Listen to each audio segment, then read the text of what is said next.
Számomra a legkedvesebb programunk a Gasztronap. A Gasztronap arról szól, hogy egy kicsiny havasi csángó településre, Csinódra, az Úz völgyébe, itt Erdélyben eljöttök, beültök egy háziasszony konyhájába, és vele közösen tevékenykedtek.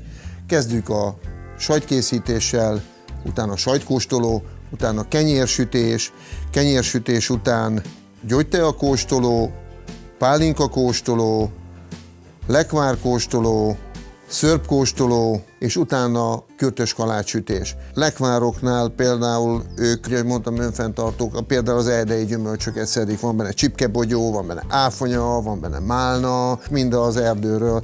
Ennek ez a szépsége, ez ettől lesz jó. Ez nem bolti szörp, az igaz, viszont szerintem sokkal finomabb. A kenyér, amit fogtok készíteni, ez kovászolt pityókás kemencében sült vert kenyér. A kemencék némelyik háznál 100-150 évesek, még a nagyszülők vagy még a dédszülők építették a kemencét, és ez is hozzáad. Sajtkóstoló, 5 különböző tradicionális kézműves sajtot fogtok kóstolni, kézműves pálinkákat és kézműves szörpöket, mindegyikből legalább 5 félét, és amennyi jó esik. Sokszor megkapjuk a Facebook posztjainkra kommentbe, hogy hát van ám benne bőven DNS. Na de hát ez ettől lesz szép, ettől lesz jó.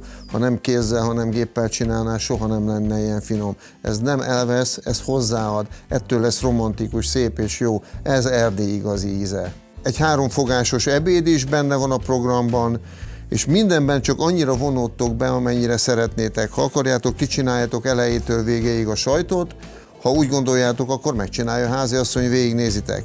És közben tudtok velük beszélni, hogy élnek ők itt kint a havasokban. Ők még önfenntartó módon élnek, ez egy nagyon érdekes világ. Ezelőtt 2 évvel kapott a falu aszfaltot, 14 kilométerre volt a falutól a legközelebbi aszfaltút. Áramot 18 éve kapott a falu. Az erdélyi vendégszeretet a csinódi csángóknál is világhírű.